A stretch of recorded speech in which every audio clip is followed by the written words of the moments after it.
revolutionary blue salute and a wonderful afternoon to all the Ambedkarite thinkers. I hope you all are doing well. So this is Vandana here. I hail from the hot city Titlagarh of Balangir district, Odisha, and currently I am pursuing my master's degree in history from Ravin's University of Cuttack.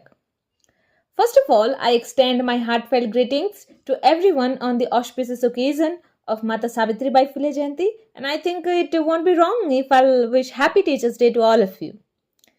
I feel extremely privileged whenever I get the chance to speak on a topic that connects history with present, revolution with reality, and ideals with lived experience. And of course, you can guess the topic is Kranti Jyoti, Mata Savitribai Phule, and my living ideal teacher. So without any further delay, let me begin. If you educate a man, you educate an individual. But if you educate a woman, you educate an entire family and eventually a nation. So, imagine a time when history was scriptured to silence women, when stepping into a classroom invited abuse, taunts, and humiliation, and when knowledge was guarded as a privilege of the few. At that time, a woman walked against the current with a book in her hand and fire in her soul. That was none other than Kranti Jyoti Mata Savitribai Phule. Not merely a teacher or a reformer, rather, she was a fearless visionary, a relentless crusader, and an unyielding torchbearer of social transformation. Born on 3rd January 1831 in Naigaon, Maharashtra, she emerged from a rigidly patriarchal and deeply caste-ridden society where educating women, particularly from those like Shudras, Atishudras, or I can say the Dalit communities, was not only discouraged but violently condemned. Nevertheless, she courageously shattered these aggressive barriers and boldly chose the path of resistance through education. Further, she was married to Jyotirao Phule at a very young age, and unlike the social norms of that time, Jyotirao became her greatest supporter and educator, under whose guidance Savitribai Phule learned to read and write, and later trained as a teacher. Yes, exactly, you heard right. At that time, despite all those obstacles and problems, she went for teacher training and became first female teacher of India.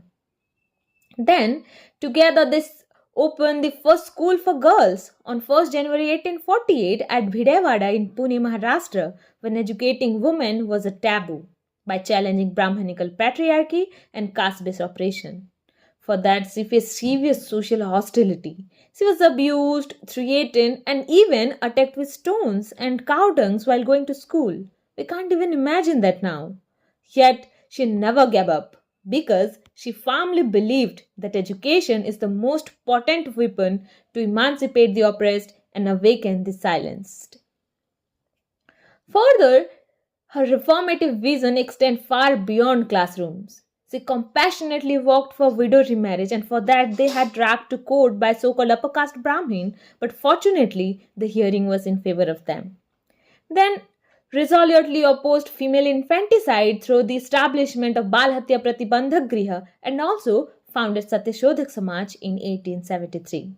Simultaneously, as a powerful writer and a poet, she articulated revolutionary ideas in works like Kavya Phule, from where we got to know about the Go Get Education poem in the year 1854 and Bhavan Kasi Subodh Ratnakar of 19th century, which strongly criticized caste oppression, patriarchy, and superstitions.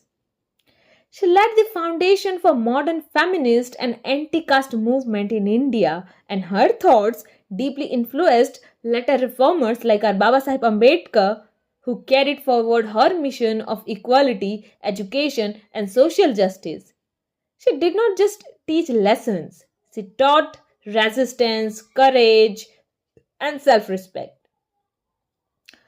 So, when I reflect on Savitribai Phule's legacy, I realize that her spirit still lives among some of us in the form of dedicated, compassionate, and socially conscious teachers. My living ideal teacher is Mrs. Alkananda Malla, whom I deeply admire and respect. Actually, she was the HOD when I was in BA. She is not only an exceptional educator but also a mentor, guide, and source of inspiration. Like Mata Savitribai Phule, she believes that education is not just about marks or degree. It is about empowering minds and transforming lives. As a lecturer at DAV Autonomous College of Titlagar, she creates an inclusive learning environment where every student, especially weak and marginalized students like me, feels valued and supported. She goes beyond textbooks by helping students academically, emotionally, and even financially whenever needed. Despite her responsibilities, she always finds time for her students, reflecting her deep dedication to teaching not just subject but confidence, discipline, and humanity. Likewise, she inspires me to believe in myself and motivates me to strive for excellence. Thus, for me, she represents the living legacy of Mata Savitribai Phule's educational mission. So that's why she is my ideal teacher. So before I conclude it, on this sacred occasion of Savitribai Phule Jayanti, let's remember that women's empowerment is not charity, it is justice. Education is not privilege, it is a right. And equality is not a favor, it is a constitutional promise. So let's carry forward the dreams of Savitribai Phule, Jyotirao Phule, and Dr. B.R. Ambedkar by building an equal, inclusive, and human society. So that's all from my side. And Jai Phule, Jai Savitri, Jai Bhim. Thank you.